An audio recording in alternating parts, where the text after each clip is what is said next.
In this lecture, we will explore isotopes. But before we delve into the topic, let's take a moment to revisit and focus on our periodic table.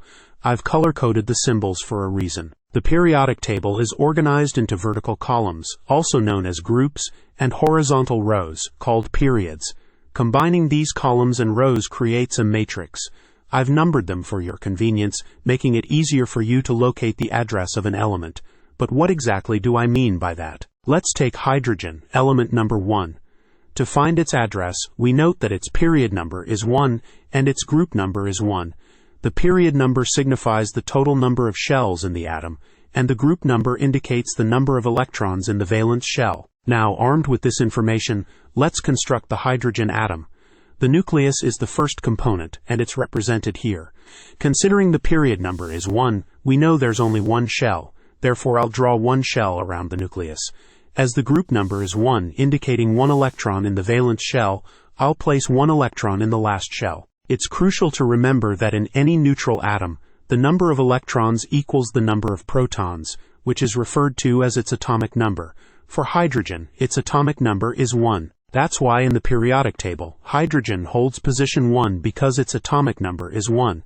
Now let's explore another example to further understand this concept. Let's take aluminum.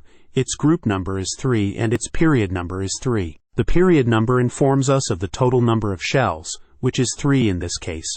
The group number reveals the number of electrons in the valence shell, which is 3. With this information, let's construct the atom. Let's begin by creating a nucleus and then drawing 3 shells for aluminum. In the first shell, I'll draw 2 electrons because the maximum number of electrons in the first shell is 2. Why only 2? This is a topic we'll explore in more detail in our upcoming lectures. Moving to the second shell, I'll draw 8 electrons since it gets complete with 8 electrons. Finally, in the third and last shell, I'll draw 3 electrons, and this information is derived from the group number, which is 3.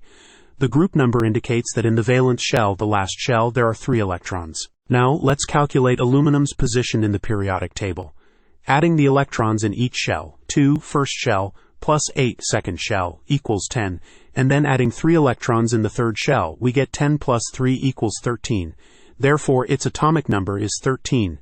And that's why its position in the periodic table is 13. By understanding the concepts of electrons, protons, and atomic number, we've laid a solid foundation for delving into the study of isotopes. Now, let's discuss neutrons, one of the fundamental particles. I'll take a few atoms, bring them in one by one, and then inquire about the number of electrons, protons, and neutrons each contains. Let's begin with an atom I've brought here. It informs us that it has 1 electron, 1 proton, and 0 neutrons. Now I'll pose a question to you. What's its atomic number? Considering it has only 1 proton, its atomic number is 1. Consequently, its position in the periodic table is also 1. In that position, we find hydrogen.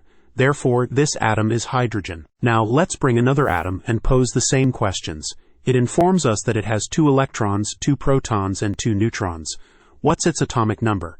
It's 2. Referring to the periodic table, 2 corresponds to helium. Hence, this atom is helium. Simplifying the relationship between protons, neutrons, and the atomic number, we know that protons are equal to the atomic number, An. Now, what about the number of neutrons? If we add protons and neutrons, we obtain the mass number. In hydrogen, it's 1 plus 0 equals 1, giving us a mass number of 1. Similarly, in helium, it's 2 plus 2 equals 4, resulting in a mass number of 4. Now, let's delve into the topic of isotopes. I have several hydrogen atoms here. Given that hydrogen's position in the periodic table is 1 and its atomic number is also 1, I'll pick them up one by one and count their protons and neutrons. Now, let's bring another hydrogen atom into the discussion, and this one has 1 proton and 2 neutrons. Although all of these atoms are hydrogen, they have different mass numbers. When we add the protons and neutrons, we get the mass numbers. 1 plus 0 equals 1, 1 plus 1 equals 2, and 1 plus 2 equals 3. While the atomic number remains the same because we're dealing with hydrogen, these atoms with varying mass numbers are considered different types of hydrogen. We'll give them distinct names. The hydrogen atom with a mass number of 1 is called protium, with a mass number of 2 is deuterium, and with a mass number of 3 is tritium. Now, what are these? These are isotopes of hydrogen. Despite having the same atomic number, their chemical properties are identical. This is because chemical properties depend on the electrons in the valence shell. and since isotopes share the same atomic number, their electron configurations are the same. However, isotopes have different mass numbers, leading to distinct physical properties. This divergence in mass numbers accounts for the differences in their physical characteristics. For example, if we compare protium to deuterium, we notice that deuterium is double the size of protium. This disparity in size is a manifestation of the fact that isotopes, with their different mass numbers, exhibit distinct physical properties. So I hope this lecture has helped you gain a better understanding of this concept.